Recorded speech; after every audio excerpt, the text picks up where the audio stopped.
I've had this presumption that money dies every 100 years. We have so royally screwed up, and this would be the death of money.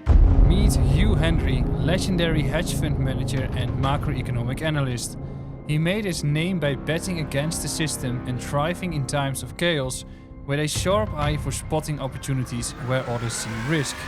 Forgive me, this is quite a rant. I did warn you. Known as the acid capitalist, he spent decades navigating markets, questioning everything and staying ahead of the curve. Whether the markets are doing good or bad, he isn't afraid to challenge the norm and speak his mind. You, my friends, are going to become insolvent like that, and your currency's toast. We are about to witness the death of modern money. Boom! Being in the crypto markets for 8 years is like 80 years in the stock markets. It's just trading on steroids. I will invest in anyone before I invest in the status quo. Give me the crazy guy. When it shifts, it's going to be a disaster. What is that trigger going to be? Cutting to the chase. 2025.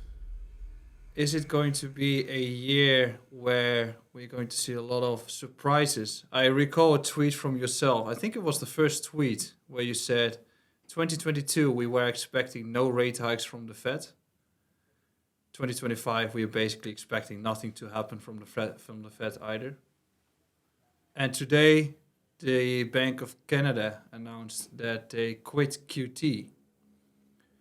What can we expect from the Fed going into the next months? Well, I mean, really, this could be the only question of the show. I know. I could, and I probably will go on and on. I've been in Purdue. That's a term used to describe in the UK when the Chancellor of the Exchequer, before he announces his annual budget to Parliament, he disappears and doesn't make any public statements. I guess it's very similar to the period of about 6 weeks, quarter end, for companies reporting their earnings. And I've certainly spent, I think I recall it was 1 o'clock on Christmas Day, and I published my podcast. Mm-hmm. And I've done very little since. And is it because I'm mild-mannered? No. Is it because I'm lazy? It's not because I'm lazy. This time of year, it's just the end. It's the passing of a dear friend. I mean, I was just beginning to understand 2024, and now it's over. And now we have more pressing questions. You cite one of my tweets.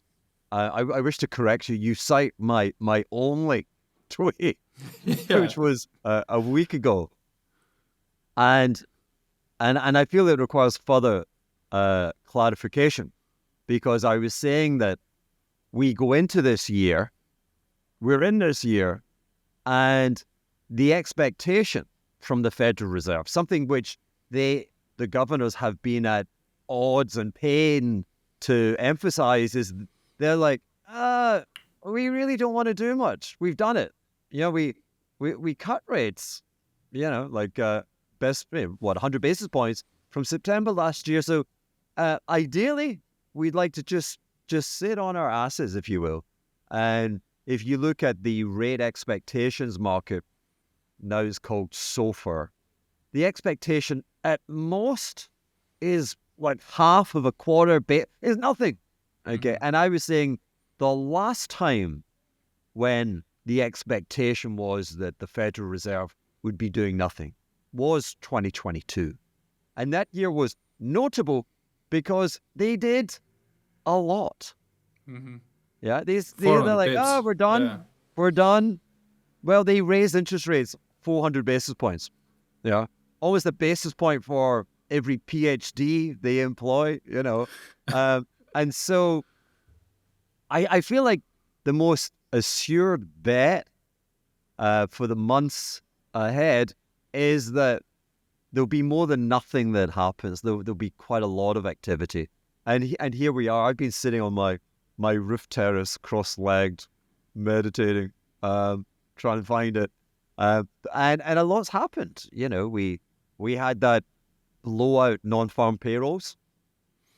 Now we have Trump. I mean, I feel like it's the end of McCarthyism. I feel like there was so much BS, and you just you had to keep you couldn't respond, and now it's over, and you can just, the entrepreneurs and business people, and you can speak again with wisdom without having to cowtail, whatever the expression is, to nonsense. And non-farm payrolls is a nonsense. It's a nonsense statistic. You know, the U.S. election says everything for the domestic labor condition.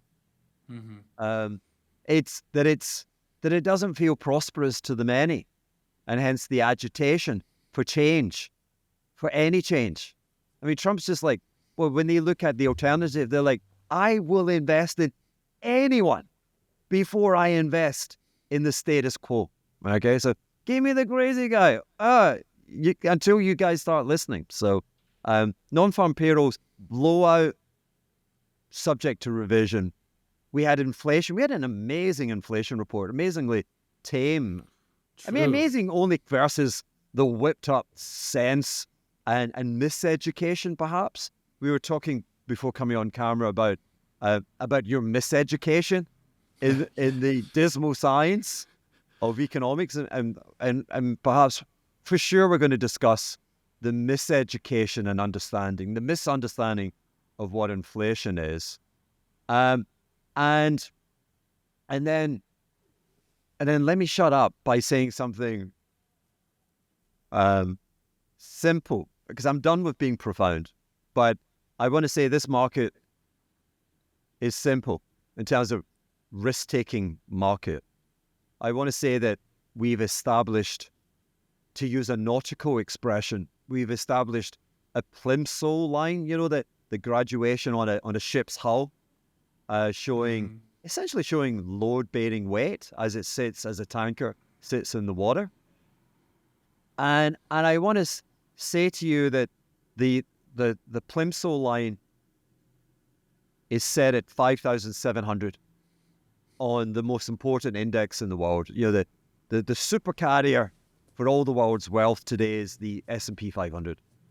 And 5,700 is where it closed in the 24 hours following what was a shock when the Federal Reserve cut interest rates on the 17th, 18th of September of last year. And we're between 5 and 7% higher than that level today. And whilst the iceberg is uncomfortably close, you got to be fully committed to risk. You are risk accepting, okay?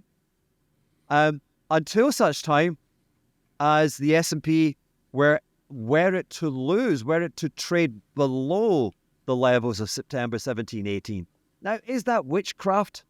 Is that some silly nonsense?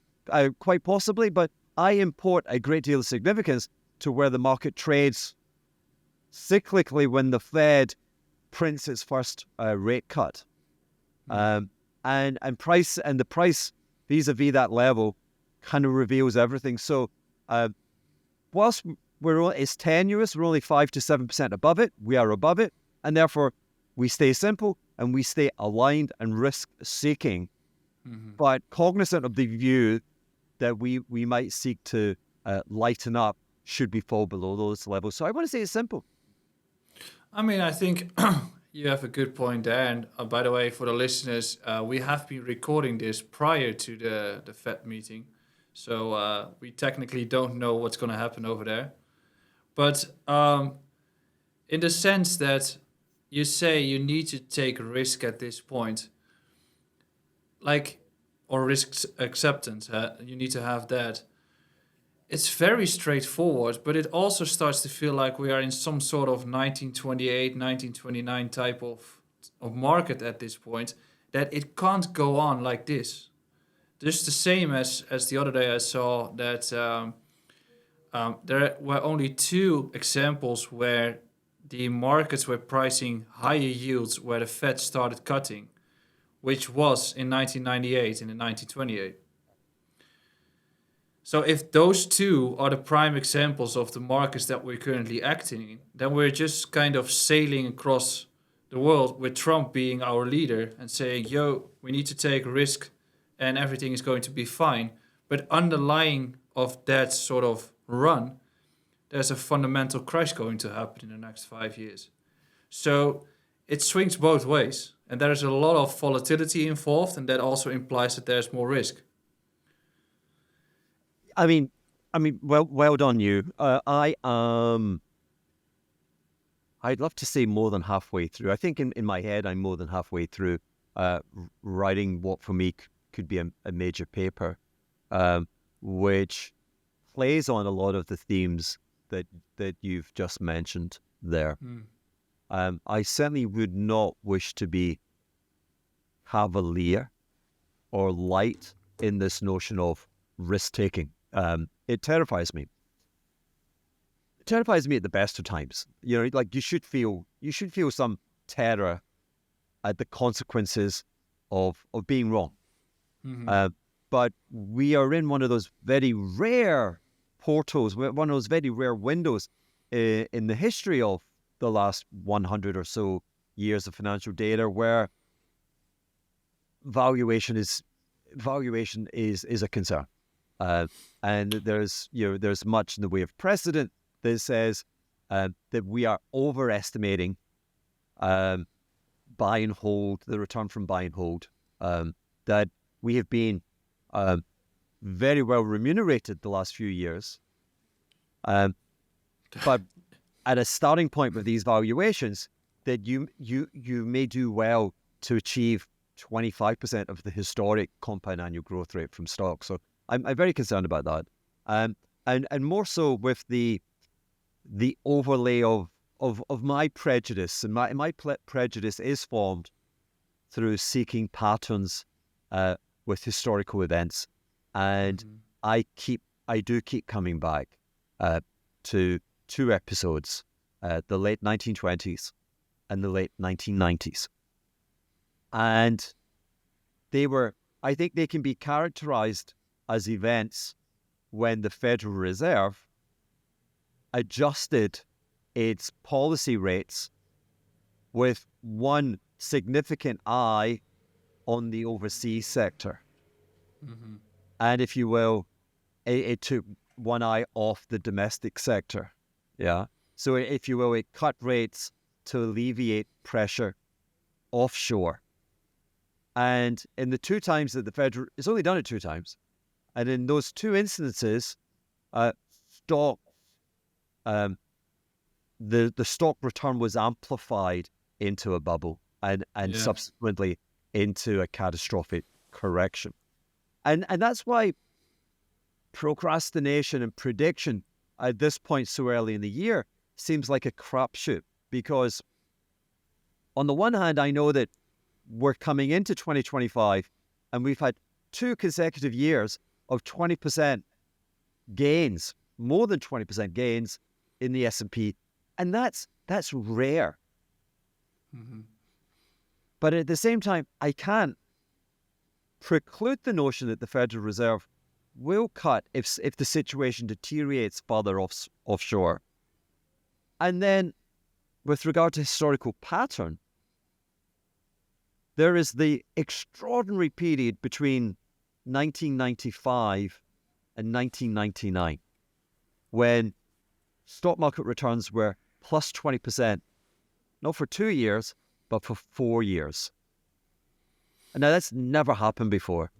And that was a function of, obviously, the Russian bond default and the Asian tiger economic crisis in Southeast Asia. And of course, LTCM, which was a casualty of all of that volatility. And suddenly, the Federal Reserve was reducing interest rates almost regardless of the very strong domestic conditions and the positive momentum in the technology of the internet was bubble-fied. Yeah. Mm-hmm. So that's why I reduce it. So I'm cognizant of all of that. But to keep sane in this business, you you got to keep something simple.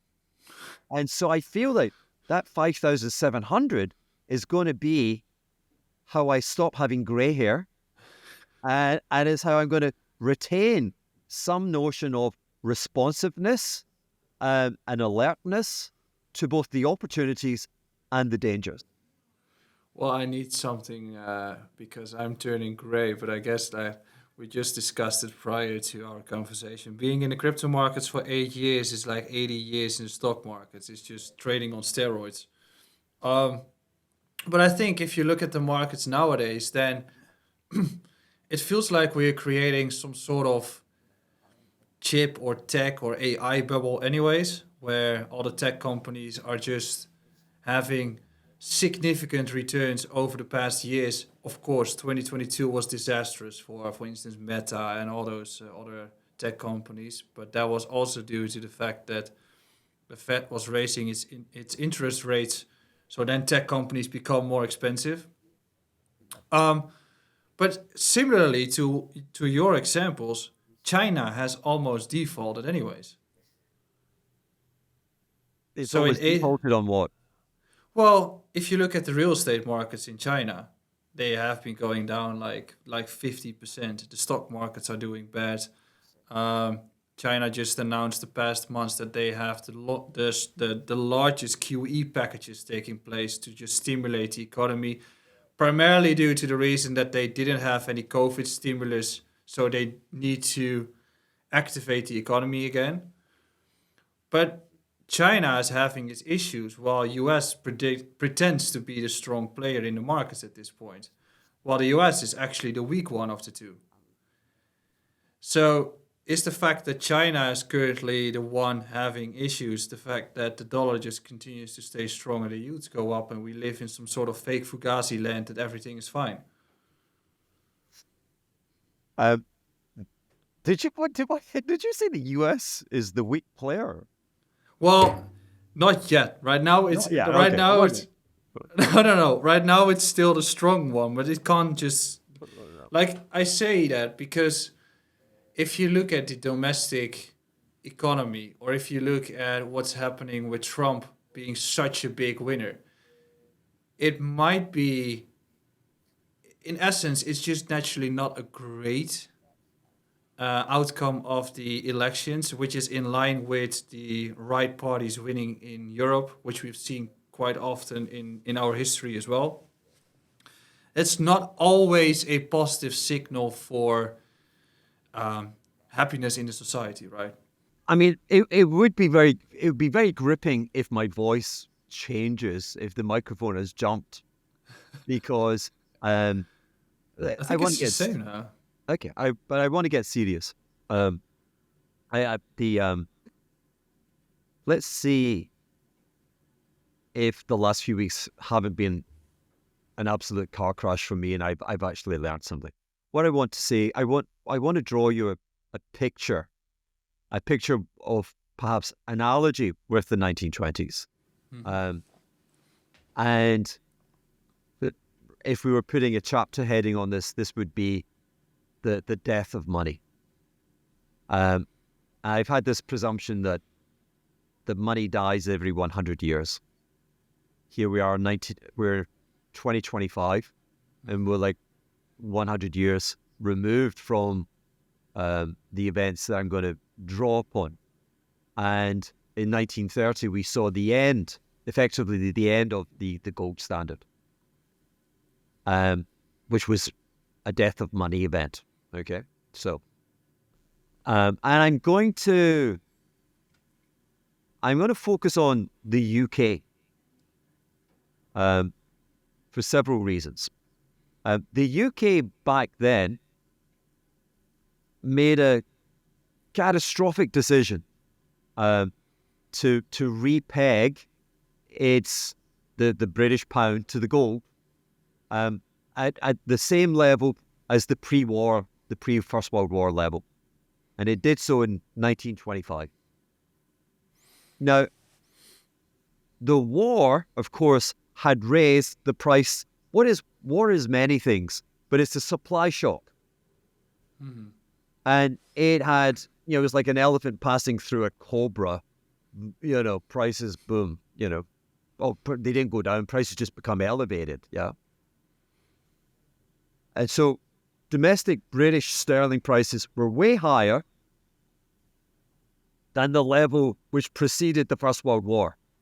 But by establishing the standard at that level, you were committing the economy to disinflation, to deflation. You had to bring the price level back down, which was profoundly foolish and profoundly painful to the British population. Okay. Now, let's think of the foreign exchange markets. And I'm Japanese, French, American, German, whatever, okay? There's a huge risk if I hold sterling, there's a huge risk that the British government will not be able to lower the domestic price level to its pre-First World War level. And failure will result in a currency devaluation. So the devaluation is the predominant risk. And so as a currency speculator or just anyone involved in currency trading, I demand a huge risk premium. And so if we go back to that time, British sterling rates were the same level as they are today, 5%. And 5% was not appropriate for the domestic condition in the UK. The UK was, there was no economic growth. Okay? But you had to pay 5, the Bank of England had to set 5 to kind of, not to trap, but to persuade people to hold the currency and to stop domestic institutions and their savings transferring abroad. Now, domestic savings, they leaked out of the UK. Because whilst you could get 5 at the bank, you could get 55%, if you will, lending. Essentially back then we had something which was similar to today's euro-dollar system. We had an offshore bank, an offshore unregulated banking sector, which lent to financial speculators, which is to say that you could take your pool of money and you could lend it to people who wanted to. They would use their stock portfolio as collateral. They say, hey, listen, I've got $1 million. I'm invested in the Dow Jones. And I'm going to pledge that to you, Mr. British Bank or Mr. British Pension Fund or Mr. British very rich person. I'm going to pledge you my portfolio. Well, but I need more money. What will you give me? And they're like, wow, yeah, we'll give you $1 million. Yeah. And so suddenly the stock speculator had $2 million invested, yeah? And so that between 1927 and 1929, stocks just, again, bubbled, yeah? Mm-hmm. 27, 28, 29, boom. And so whilst you were getting 5%, and that was killing the British economy, money was still leaving the UK and going into America. Okay. And all of this was a function of that we'd had a war, and the British domestic price level had been a phased and substantial increase in all prices. Okay? And that had led to the impoverishment of the household sector, because what is meant to happen is when the price of, bread, when the price of essential elements in the household budget rises by 10, 15, 20%, then it may take a year or two, but actually wages increase by a commensurate level and you're no longer impoverished, that you can maintain your consumption. But that could not happen in the 1920s because of the strictures of the gold standard. It was an austere system which would not provide for wages rising to compensate for the impoverishment of the higher prices. Okay? So the UK was a tinderbox, and we came close to a Bolshevik revolution. Okay? And I want to compare that to today.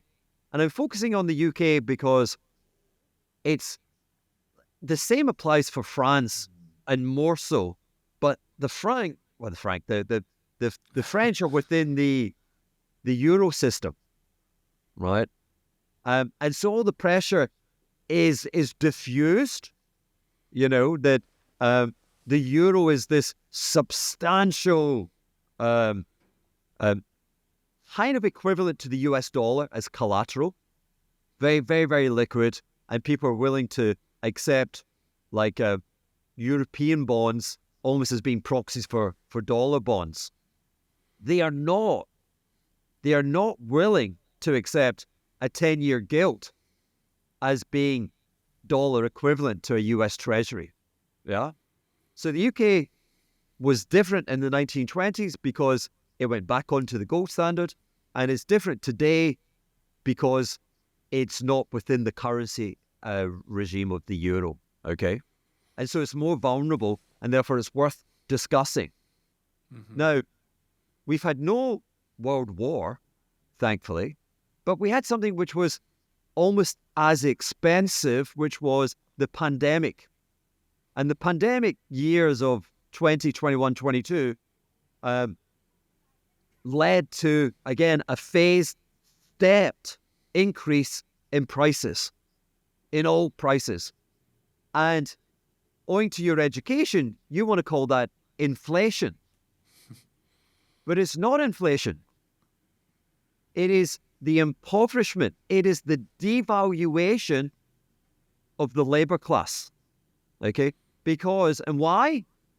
Because back then we had the gold standard. Today we have something very, very similar and very, very austere in the control of the global labor market, which is the Chinese US dollar exchange rate. Okay? And because of that, and that rate, so that the rate which determines transactions between the two largest economic blocks in the world is not a market-determined rate. It is a rate determined by bureaucrats and bureaucrats that are generating $1 trillion a year from a trade surplus. And the $1 trillion makes them seem like geniuses, and they've been able to get away with the determination of a false market. Okay? Now, so with COVID, the impoverishment, okay, it's impoverishment because British wages, and as you know, like all wages, but we're concentrating just on Britain, British wages have not risen commensurate with the price spike of COVID. And so people don't feel good. And if you will, there's a huge risk in owning sterling. There's a huge devaluation risk because they're trying to trade. They're trying to pretend that prices haven't jumped by 20%. And everyone's like, I need 5% before I touch your currency.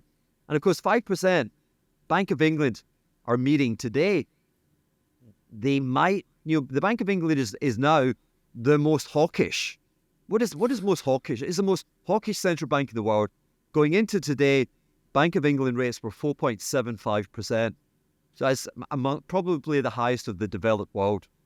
Is it hawkish, or is it they have no choice? It's surrender. Like they are having to bribe you 4.75 to hold the currency. There's such a huge risk of devaluation in sterling. And yet, the domestic savings institutions, they're like fleeing. What are they doing? They're buying NVIDIA. They're buying Microsoft. They're buying the Mag 7. And so it just feels like the 1920s. And my only point, I can't tell you, and the really dumb thing is, I can't tell you if it's 1927 or 1929, but I can tell you that in 1931, the UK came off the gold standard and it devalued by 25%. It went from like almost 5 to the dollar to 3 to the dollar. And that resulted in the death of money. And so I feel confident in telling you that the same thing is going to happen, but the currency involved will be the Chinese. And coming back again to, and again, thank you, because you mentioned so many points which are in my head. The Chinese have not, I don't think they have officially announced a policy of quantitative easing. No, they don't call it like that. Which is buying their domestic treasury assets. But clearly they are. And so I have another supposition for you.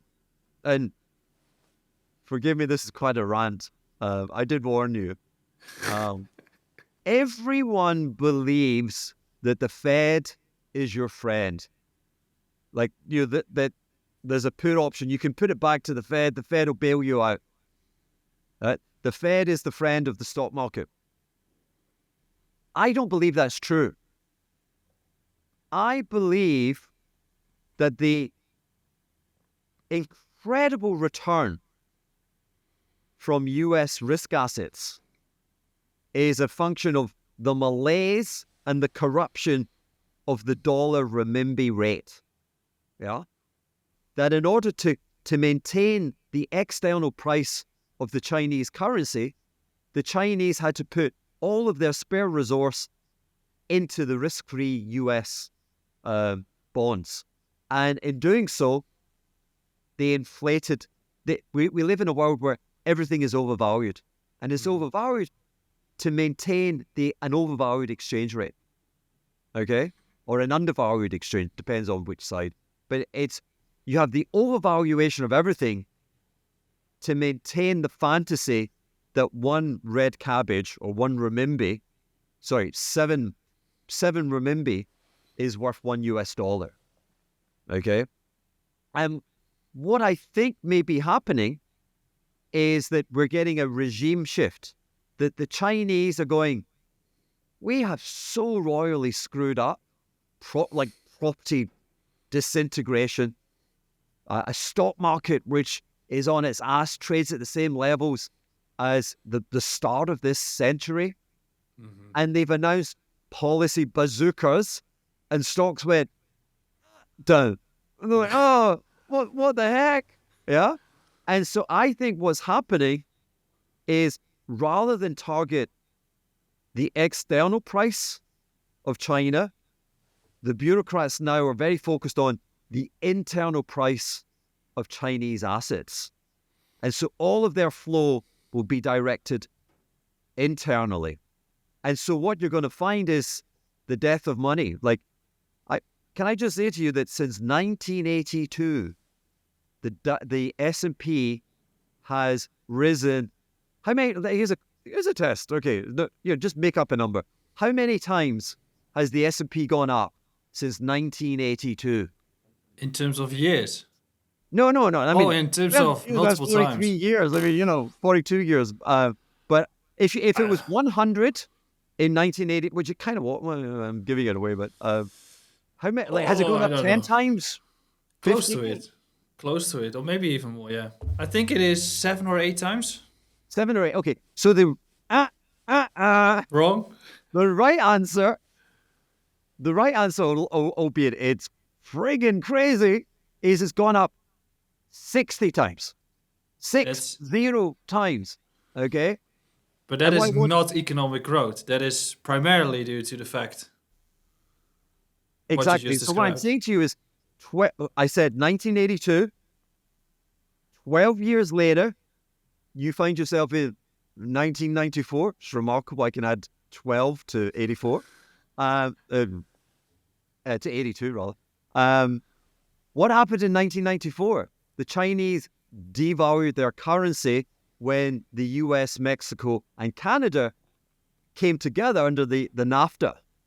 Okay? And so since 1994, the Chinese have been maintaining a false market in their exchange rate, and they've been an endless money printer, which has gone into US assets. Yeah. And I'm saying to you, it's over, baby. It's done. What China seems to be doing now, they are determined to get, the yield on 10-year Chinese bonds, government bonds, is presently 1.6%. When they announced their bazooka October last year, it was 2.2, 2.25. So it's fallen 60 basis points. And it seems they want to get it down to 50 basis points. They want the return on 10-year Chinese government bonds to be so profoundly shit, like really unrewarding, that as a domestic saver, you will put your money in stocks and property, because China now needs domestic collateral to underwrite future years of economic prosperity. So I'm saying to you, I have sat on my roof terrace in the French Caribbean for 1 month, and either I have baked my brain or I have seen the future. And in this year, when the experts tell you that the Fed's going to do nothing, the Fed's going to do a hell of a lot, because we are about to witness the death of modern money. Boom, we're finished, we're done. It's quite annoying when you're so in line with the guest in terms of expectations, that it's always quite like hard to ask questions. But I think that you're touching, like, for me as a younger trader, investor, it's sometimes hard to connect the dots. And I think you have been touching upon those points really, really well up there. I think China is going to have a big impact. But if we say that China is constantly pushing money towards the US, when is the time going to be that it's going to shift? And when it shifts, it's going to be a disaster for the US and probably for parts of Europe. What is that trigger going to be? As in, China has been doing those positive impacts into their internal economy, has zero impact. So probably they will continue to raise that. Oh no, this is, I believe this is quite straightforward. China has been pursuing its own self-interest. And it's the self-interest of the Chinese Communist Party. It is a fascist, undemocratic state. Now, lovely people, but they have been bribed with prosperity to look the other way. And so the policy, the foreign exchange policy, the undervaluation, the pursuit of economic growth externally via the export sector,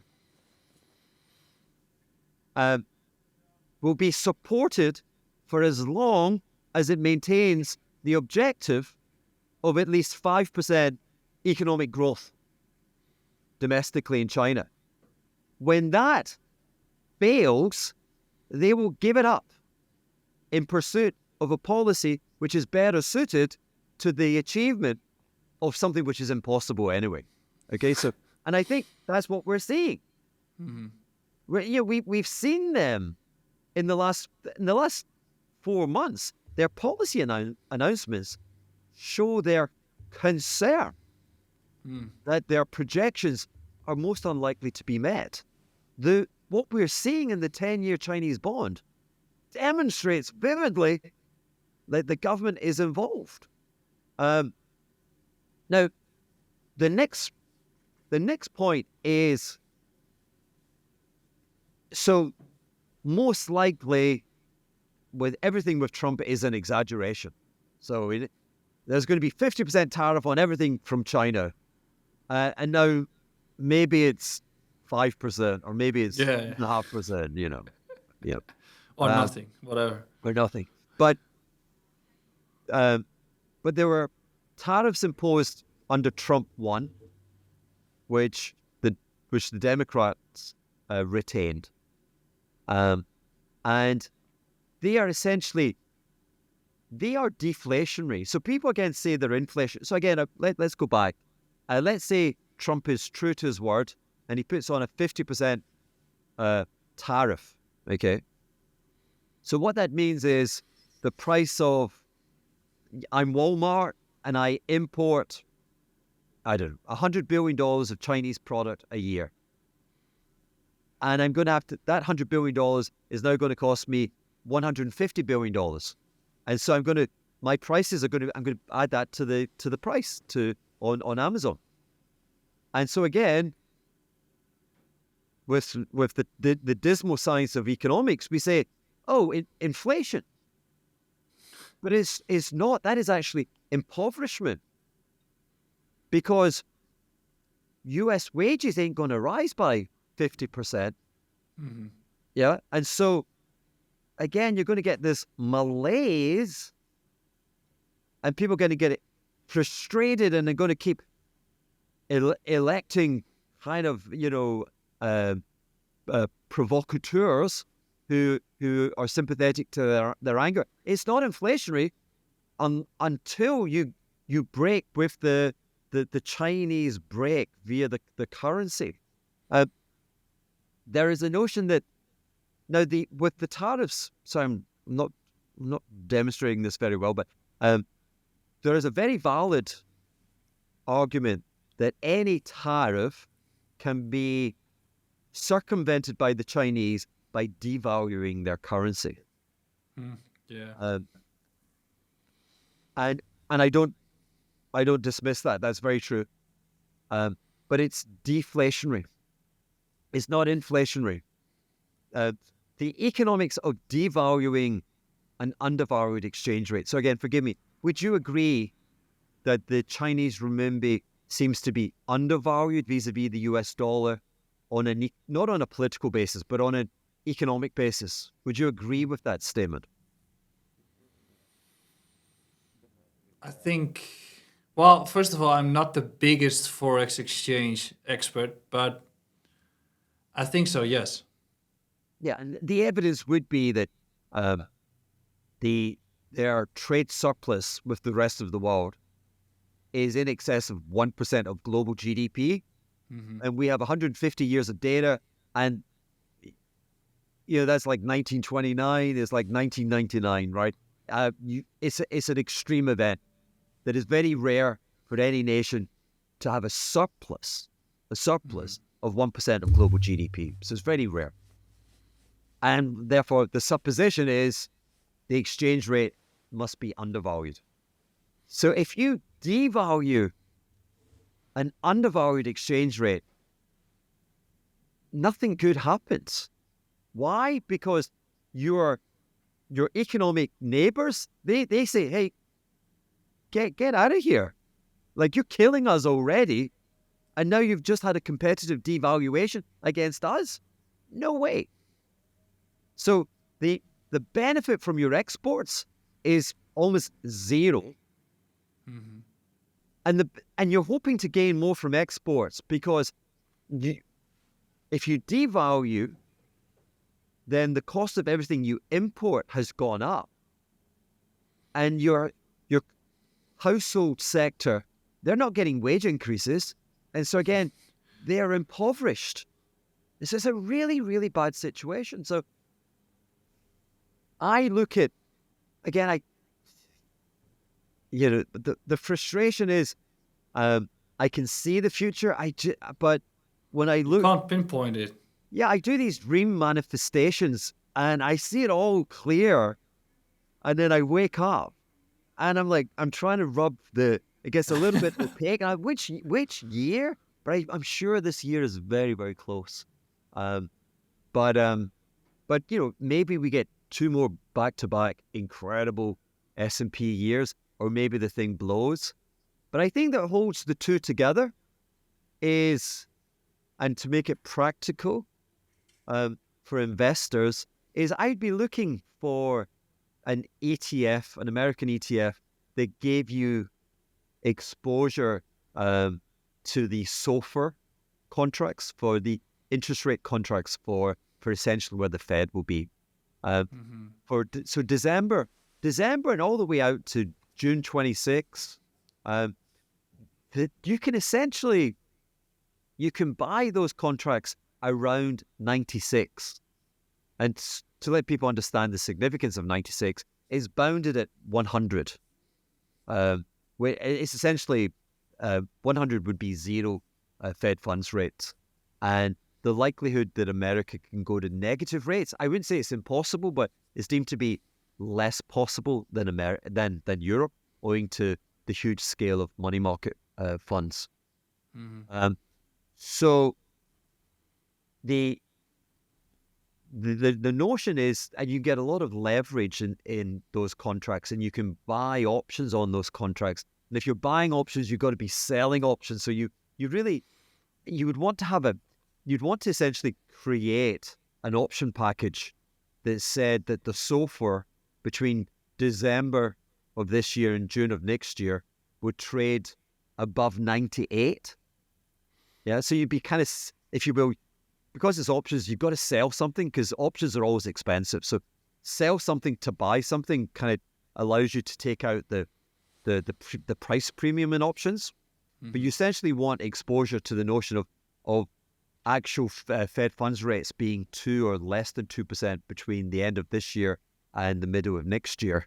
That in itself, that will happen because they're bailing out the rest of the world, and it makes a bubble in US stocks, or that the whole world just tips on its ass and falls over. So I find the most comfort there.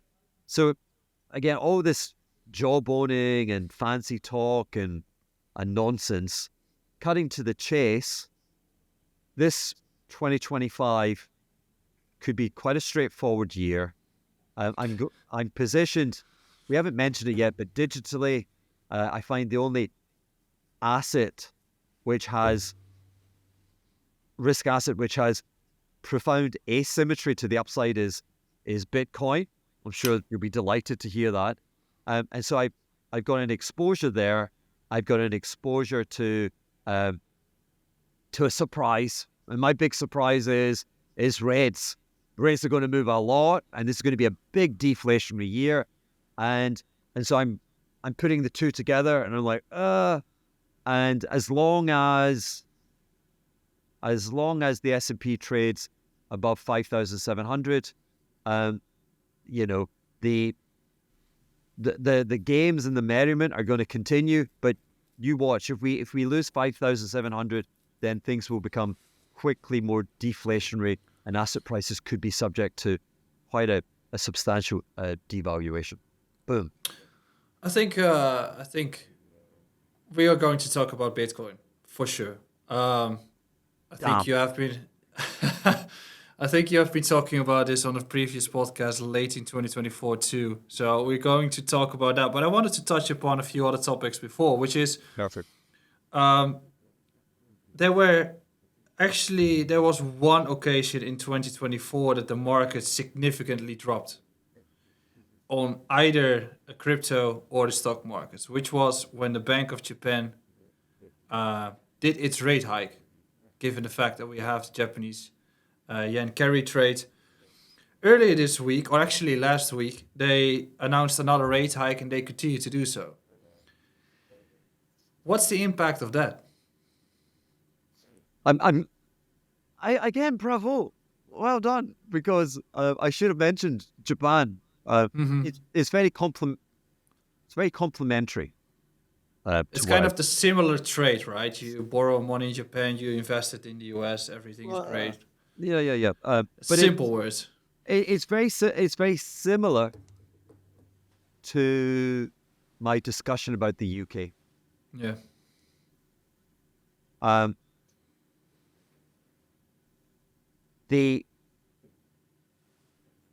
So 1931.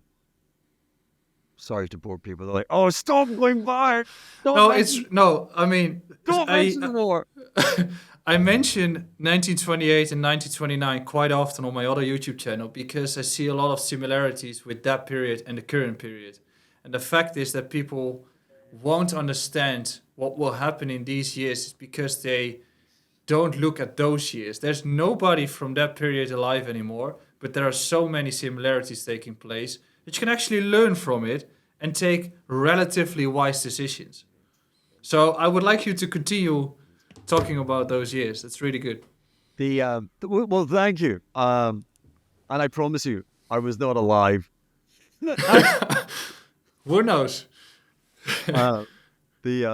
Albeit, I'd like to think I'm going to be alive in 2120. With AI, and Mhm. can I just say to people, if you live in a hot climate, or indeed, consider adopting a pot plant. I have. I'm sure you won't use this, but I have become. I've discovered a miracle, which is the aloe vera cacti, Uh-huh. Uh-huh. and it grows like a weed. I'm here in St. Bart's, and I drink it. It's amazing for your gut. I put it in my hair. I use it as a moisturizer. I cover my body. I am literally covered in aloe Mhm. vera. Remarkable product, and far better for longevity and everything else, owing to its natural properties. Grow it. Don't buy chemicals out of the supermarket. Anyway, 1931. A profound, an event of profound historical significance. The UK finally came off the gold standard. I mentioned this earlier. And the currency fell 25% vis-a-vis the US dollar. But it's a big deal. Mhm. Okay. Since August, I think it's 2021,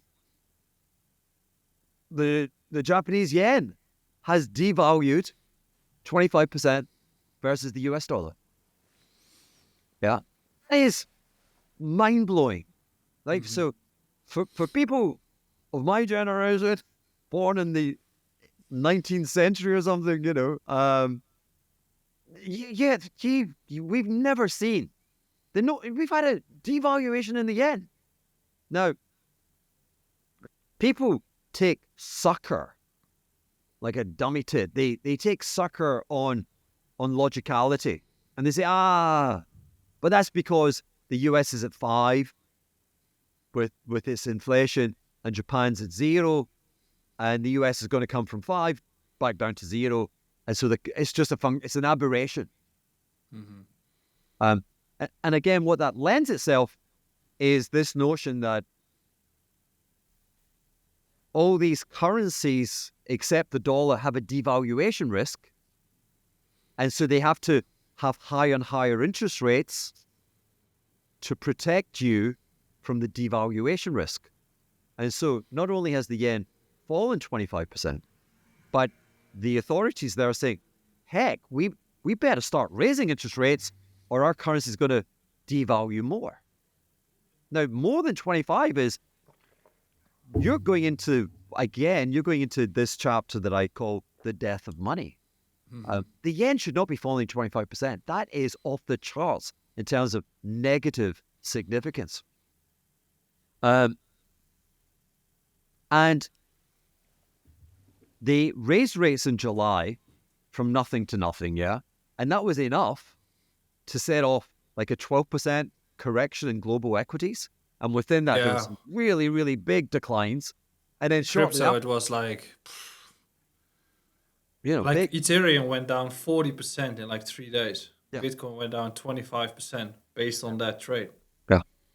And what, 3-4 weeks, not even, the Federal Reserve cut interest rates by 50 basis points. Mhm. Well, they've just, again, everything seems to have happened since I decided not to make any comments. And Japan has raised its interest rates again. And what has the currency done? Currency's done fat zero. Mhm. Okay, so why is the yen not why is it not appreciating?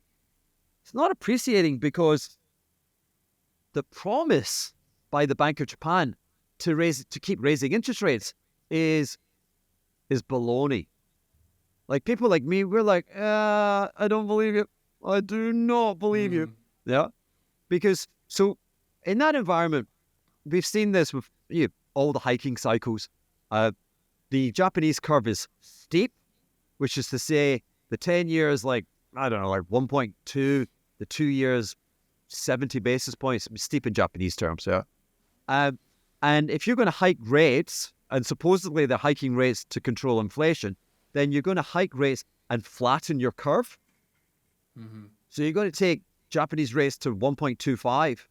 But what you start to discover is a bit like in the US, where the budget deficit is 6.3% of GDP in a booming economy because the debt service is now enormous, right? Now the US has got 1 times debt to GDP. Japan is like 2.3, 2.4 times debt to GDP.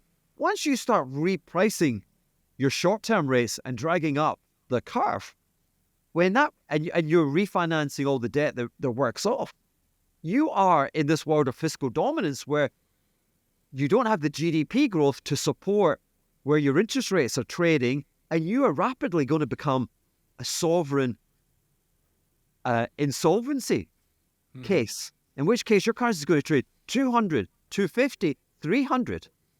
So Japan is in a very precarious situation because they are trying to preserve their currency by kind of promising to do the impossible with interest rates. They can't raise interest rates because raising interest rates will tip the balance of expectation. People will focus on government debt and say, you, my friends, are going to become insolvent like that, and your currency's toast. So again, we come back to a world where the Japanese are secretly praying that their currency can stay at 155 versus the US dollar until such time as the Fed brings interest rates to 2% or less. And they think under that world, they're saved. That's how I would explain Japan. And again, that lends itself into why I like those SOFR contracts. And again, it explains how it's so difficult to determine whether the stock market either goes up a lot more or goes down a lot more, because we're at a pivot point, and only time will reveal what the Federal Reserve will do.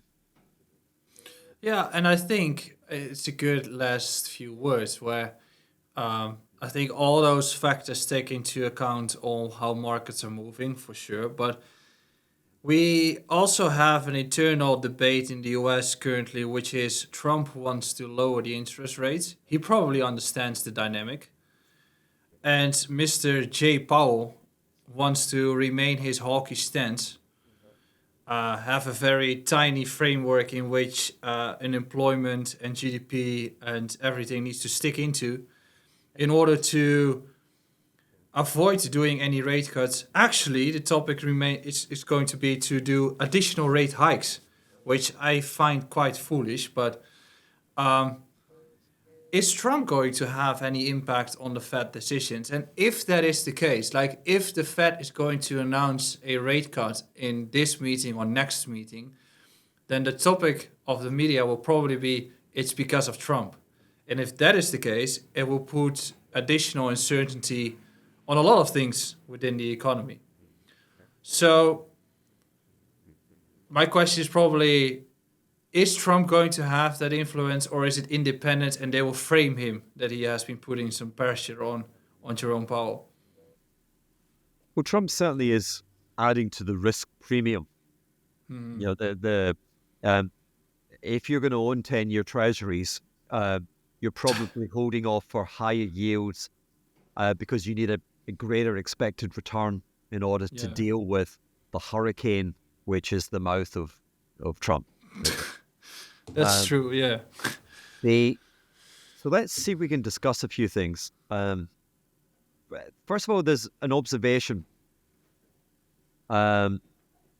which, heavens, my mind's gone blank, but what is the name of the very misfortunate hedge fund manager that I always talk about, with the funny name?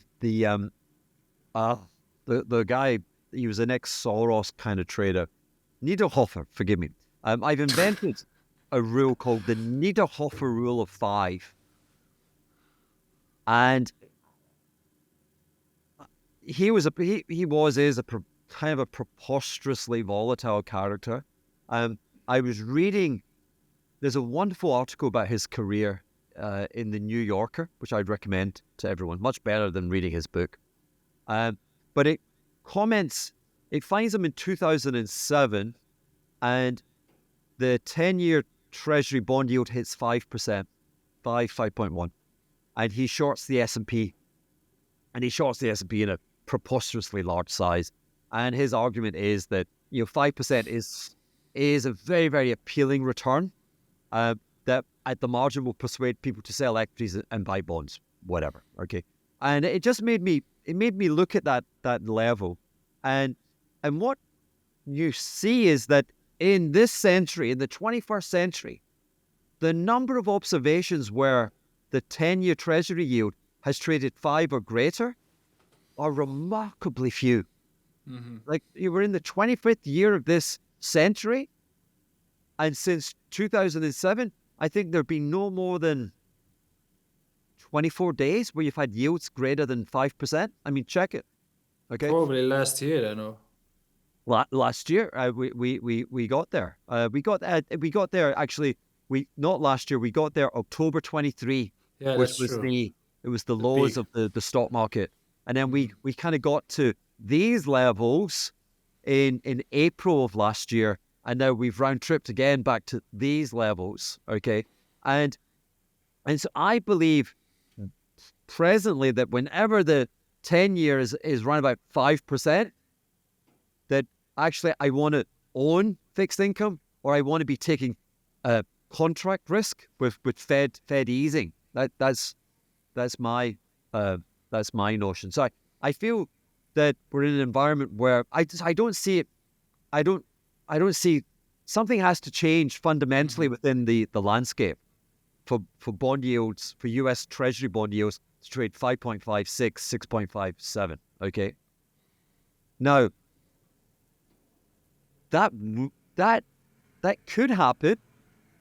Certainly, that could happen if Trump were to fire the Fed, and he were to take away their independence, and he were to set interest rates at 0%. I presume. Mm-hmm. I presume that there would be a huge tantrum in the fixed income markets, and they would sell off bonds. They would say, "Oh my God, this is crazy." Okay, but I don't think that's going to happen. There's another observation, which is that anyone that's been involved in emerging markets for the last 40 years, and emerging markets are a myth, right? Again, a myth, or emerging markets are the trap of logicality. Like, it's very easy to resonate with, hey, their GDP is much faster than the Netherlands, the UK, France. So it makes sense. I'm going to buy their equities because their equities are going to go up a lot more. And they never do. I mean, periodically, but over like 5, 10, 15, 20, 25, they don't do it. And the reason is that they have a very poor form of contract law, and that the insiders siphon all the gains. You, as the external minority shareholder, you get shafted. And then on top of that, you have this macroeconomic mismanagement. And so I mentioned to you that in 1997, 1998, we had Thailand. Thailand blew up. My friend Victor Niederhofer, I mean, he just discovered stocks in Thailand, and he bought way too many Thai stock futures, and then people like foreign investors started pooling their money, and the whole thing fell apart. Okay, so what I want to say is, America increasingly looks like an emerging market in terms of the macroeconomic risk, that the symptom of an emerging market crisis is a malaise in the price of the 10-year government security, right? So the 10-year government security, it does keep going back to 5%. Inflation categorically looks as though it's coming down to 2%. I mean, if you it has proven optically higher owing to the artificial construction of the rent, homeowners' rent calculation in the inflation. That's a lagging indicator, and that lagging indicator we can now see in the months that follow is coming down. Mm-hmm. Housing is just not affordable with regard to where mortgage rates are, and so it's coming down. So why are US Treasuries yielding 5%, and why do the great investment legends like Druckenmiller, they're short? They're saying they're going to 6%, they're going to 7%. That kind of feels spookily like emerging markets. And so again, remember I said to you that the crisis in emerging markets is they've been pumped up by overseas money coming in and pushing asset prices higher. Money comes in, asset prices go higher. Money comes in, asset prices go higher, yeah? And actually, that's America since 1994 to maintain the artificial exchange rate, the non-market derived exchange rate between the renminbi and the US dollar. All of the trade dollars that China receives, they've gone in to American capital markets and propelled American capital markets higher. Now, what is happening is distress now in China means that they've been selling the treasuries. So I think the 5% yield, I think it's got more to do with the change in the monetary regime in China. Mm. And the change in the monetary regime in China, I fear that has more negative implications for the stock market than the bond market. And so I actually think, and this is, I mean, if I haven't lost you yet, I'm really going to lose you. But so I believe in theater and drama. Okay. Mm-hmm. And so big things happen and we don't see it because we're attuned to being linear and logical. And yeah, like crazy shit happens. You know the psychological test. It's in an office in front of an elevator shaft. The door of the elevator keeps opening, people coming in, coming out. But there's some kids and they're playing basketball. They're passing the ball. There's the blue team and the white bibs. And your challenge is, how many times does the blue team pass the ball? And you're like, no, you really, really concentrate because we're investing. We're really, really concentrating. And you're like, and you go, how many times? And it's like, yeah, 15 times. You sure? Yeah, I'm sure. Anything else? No, 15. And you're like, okay, well, what about the gorilla? Yeah, what gorilla? And you watch it again, without that manic attention, and you see that a guy comes out of the elevator wearing a gorilla suit. He goes like that, and but you never see it. You never see it because you're too busy talking about AI, talking about bond yields, too busy concentrating. That's the great blindness that we have. Anyway, I believe that the enormous bull market in bonds is approaching its end. Mm-hmm. Okay.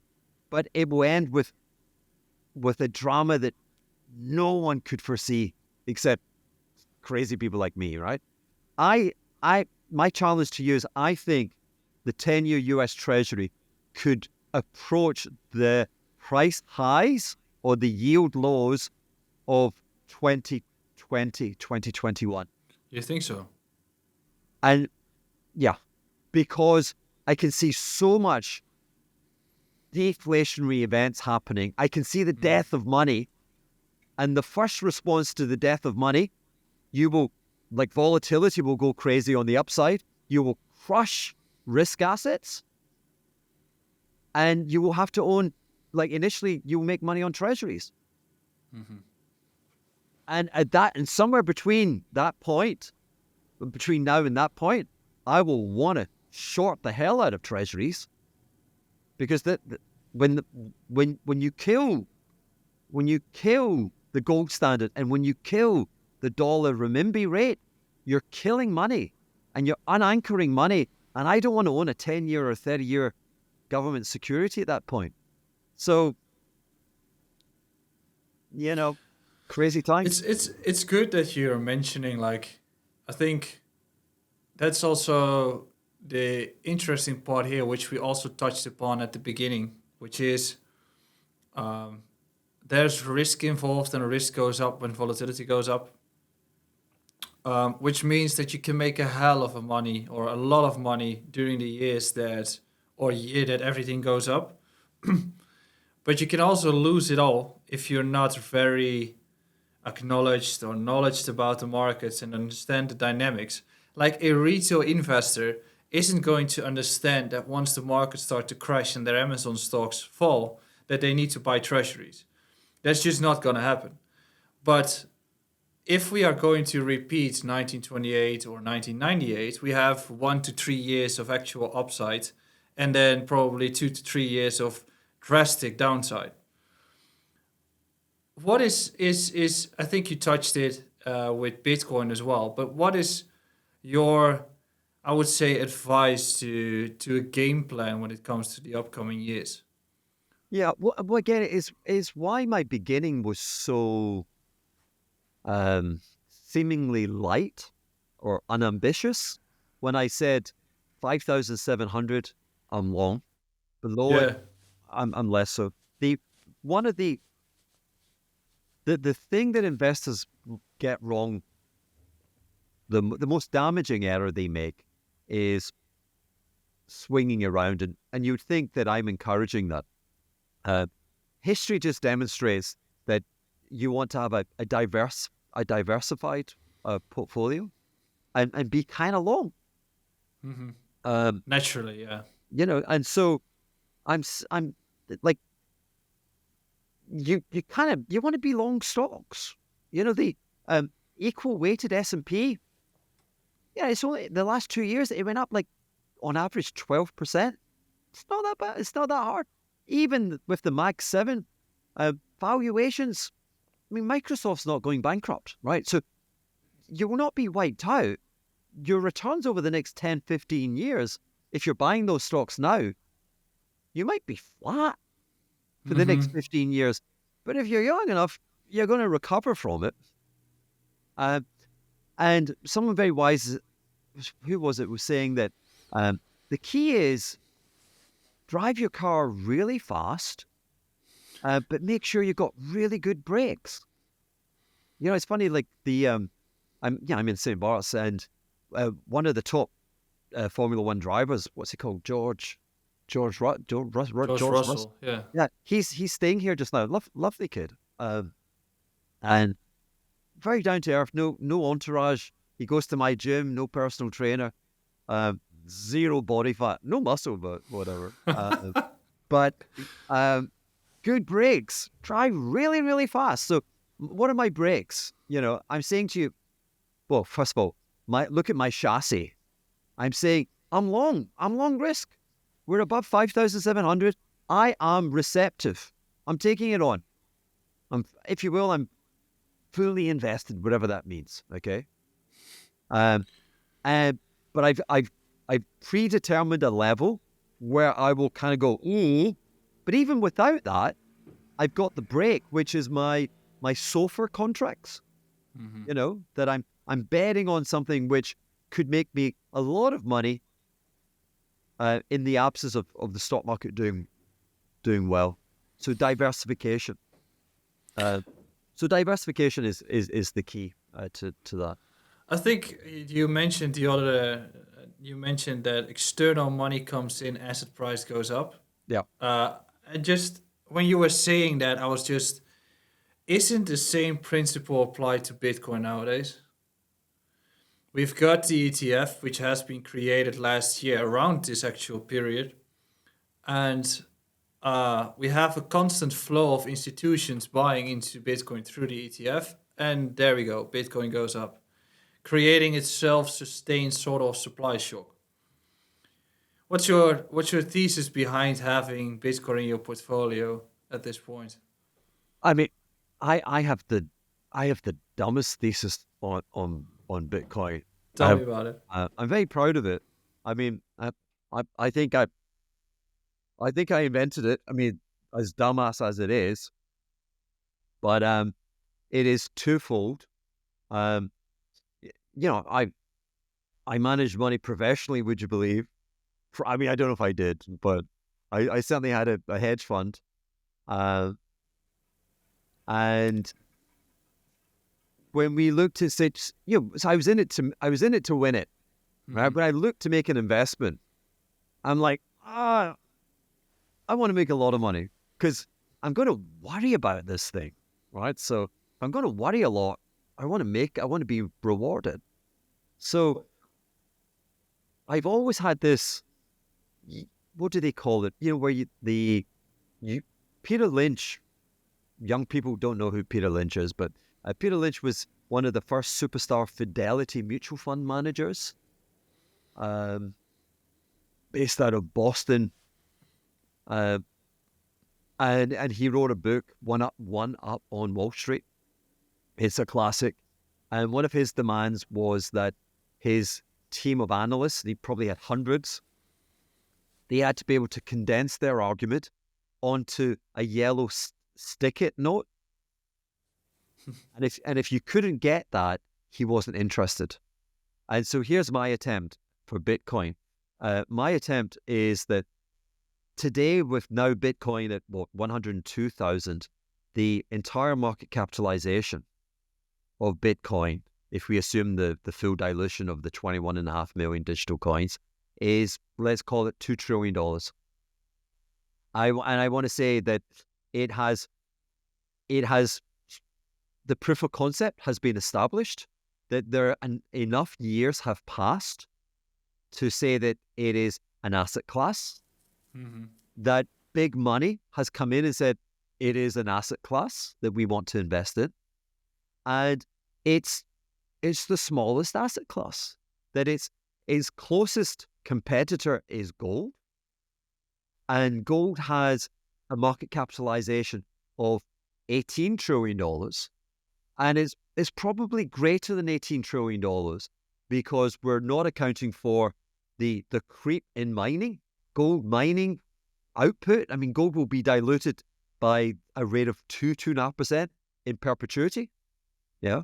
But let's call it $18 trillion.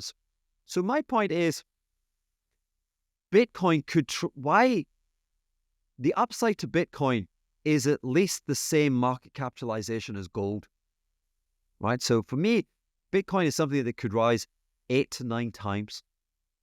And if it does so, it'll be trading at where gold is today. Now, that model doesn't work with gold because gold is $18 trillion. If it and people, they constantly say it's going to triple. Okay, where would triple take it to? What, 8,000-9,000? At 8,000-9,000, gold would be trading at the same capitalization as all U.S. stocks.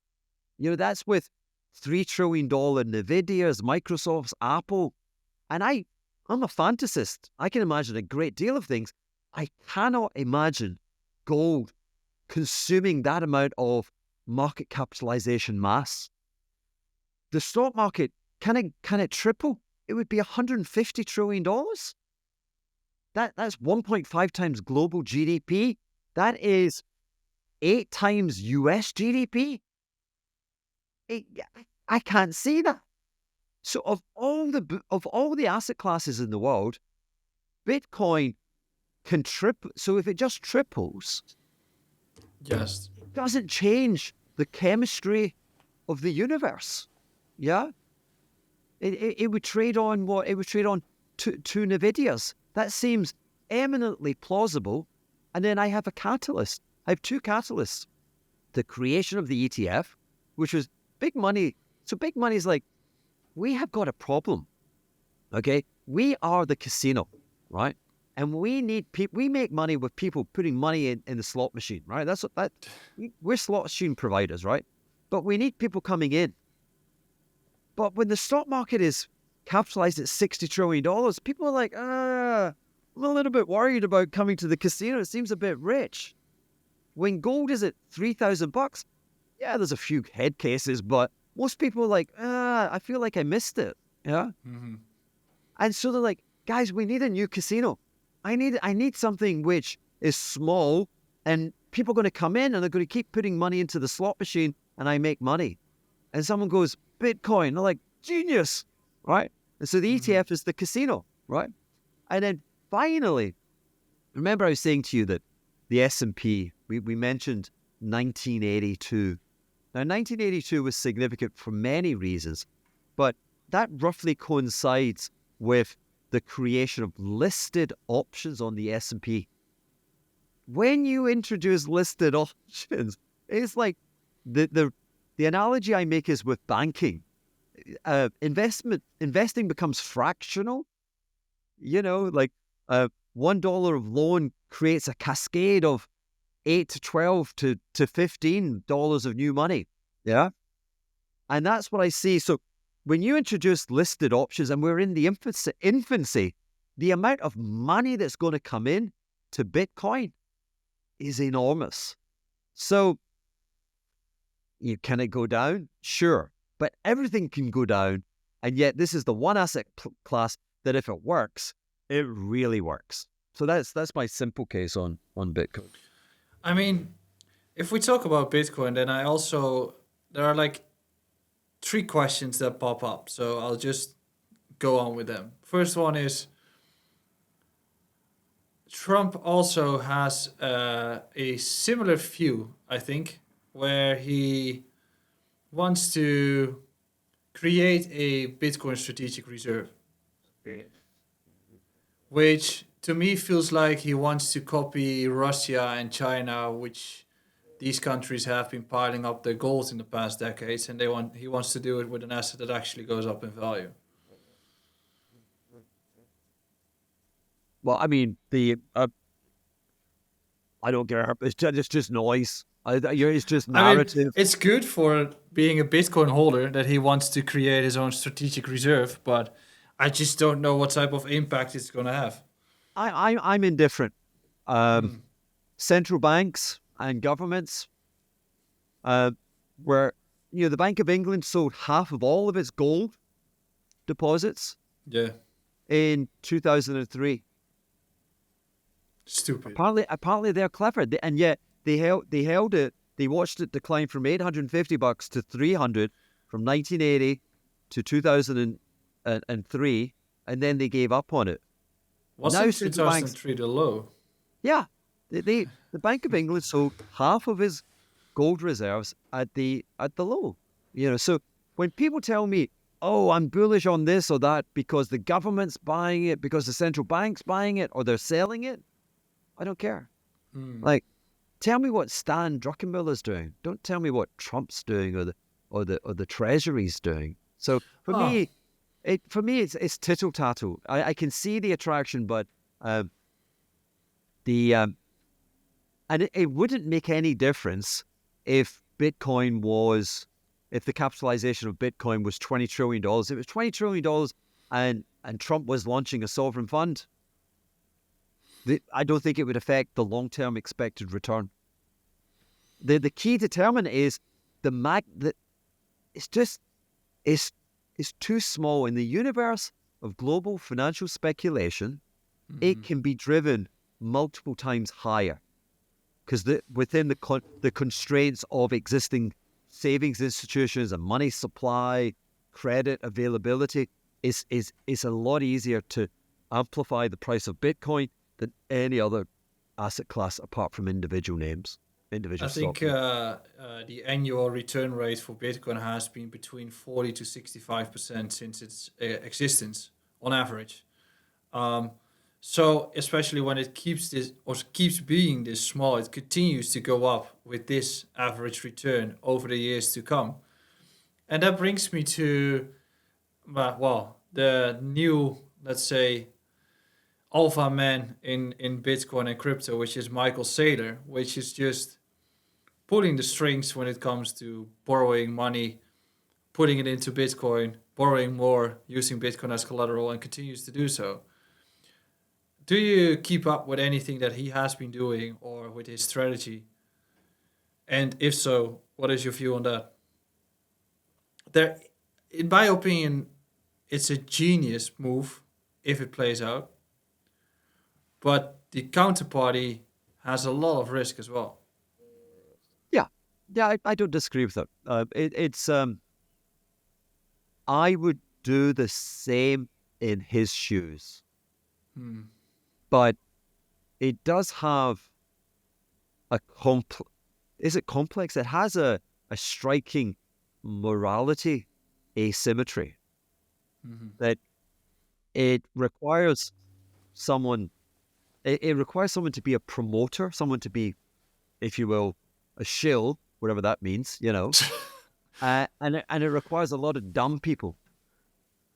Yeah, well, there are a lot of dumb people in crypto, so Yeah, but so Michael's effectively is like he can sell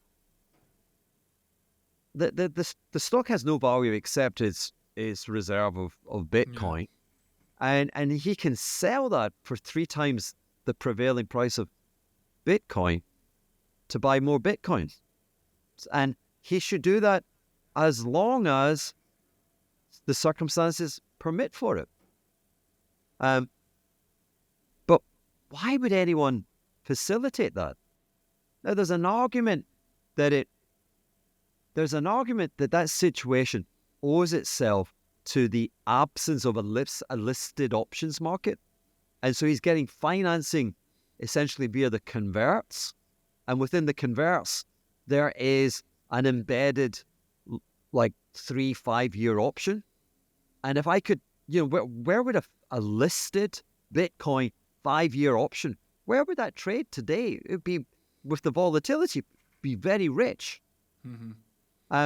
So Michael's big, Michael's situation will disappear as the listed option market really, really takes off. There will be no need for that silly behavior, and there'll be, I mean, he'll be a Cathy Woods that more people will have invested with him and lost money than people who've invested with him and made money, if you understand. Because it eventually is kind of a Ponzi scheme, and the initial gets the return, and the people who come in too late they are the exit.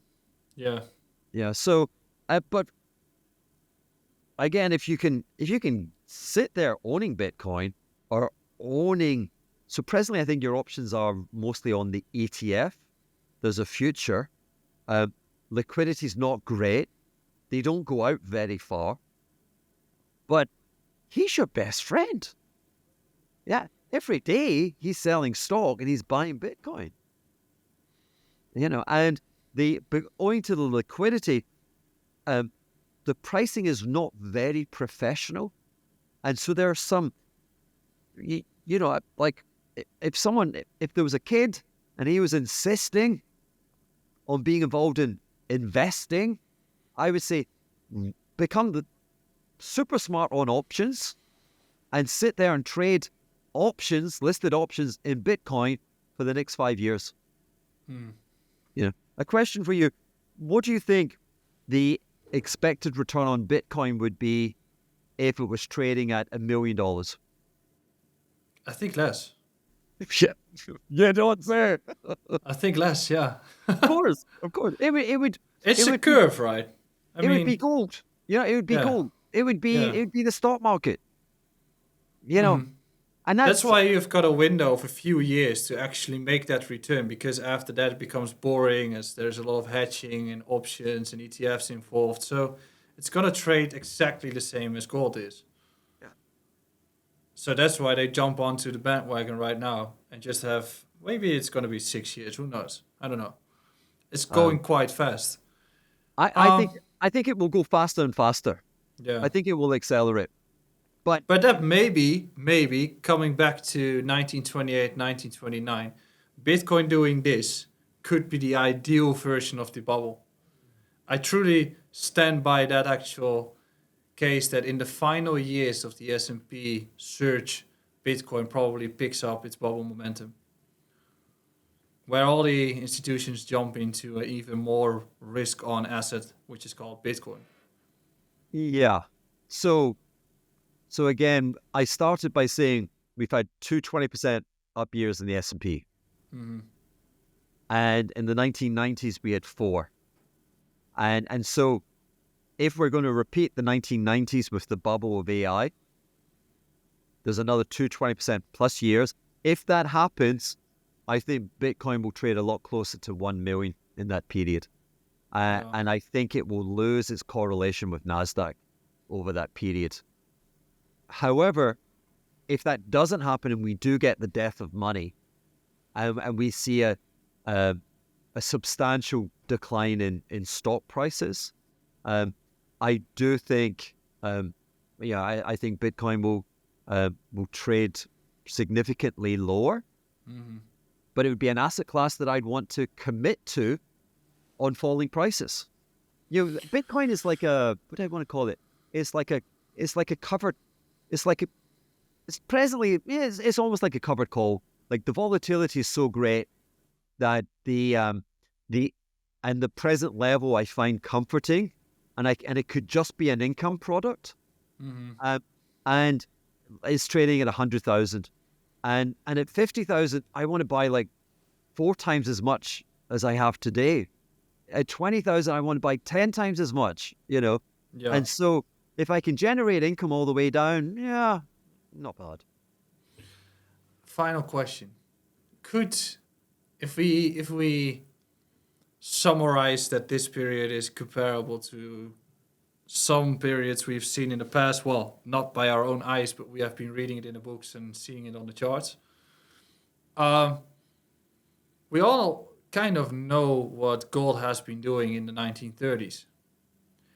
Could Bitcoin serve the exact same role as gold did in the 1930s after the crisis starts? So that there's a bigger sort of, they call adoption or level of uncertainty, so people fly out of the system into crypto and Bitcoin, just like they did with gold back in the day. Well, what did gold do in the 1930s? It surged in price. Well, did it really? Like you were, it was confiscated. It That's had true. a step function it was like a currency, and it had a step function higher vis-a-vis fiat currencies, but it was largely withdrawn from circulation. You were in the largest market on the planet. You couldn't own it. Largely that was to prevent further bank runs. Okay. We do have the experience of the gold mining equities, like the precursor of new mode. I believe that it certainly outperformed the Yeah. general stock market. Um, we don't really have listed equities. It's with the advent of Trump, it's unlikely that it's going to meet a regulatory confiscation. That seems Mm-hmm. unlikely. Um, I don't know. I my view is that in a 1930s death of money scenario, um, the price would be perhaps closer to 25,000, and it would certainly be the only thing that I'd want to accumulate Yeah. at that point. Well, I'm going to thank you. This was a wonderful conversation. I really, really like what you have been saying throughout this podcast. I'm pleased to be your first of this year. I'm going to email you or text you in the coming years because love to get your touch upon the markets in the coming years to come as well. Where can people find you? Or are there any final notes you would like to address to the listeners? Certainly no final notes, but on that point you're addressing in terms of finding me, sometimes I just don't write because I'm thinking. Like Mm-hmm. I'm not manufactured. I'm real. I'm a real risk taker that managed real people's real money and mostly got it right. And I'm a strange fish. And I write when I feel it. And I don't write when if I got nothing to say, I ain't gonna say it. Okay.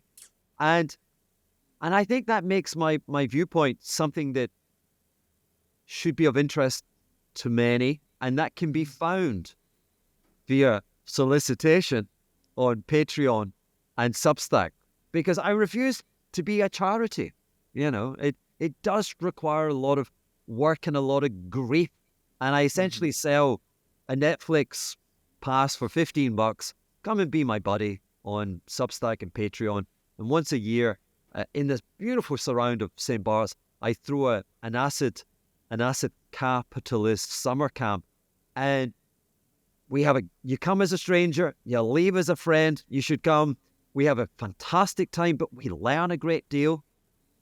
And did I say we have a fantastic time? Very complimentary. So yeah, and I'm on Twitter, Hendry_Hugh. I'm out there. I'm going to add those links in the description below. Thank you Thank you. very much, my man. It Thank was you. a wonderful conversation. It's good to be back. Thank you very much.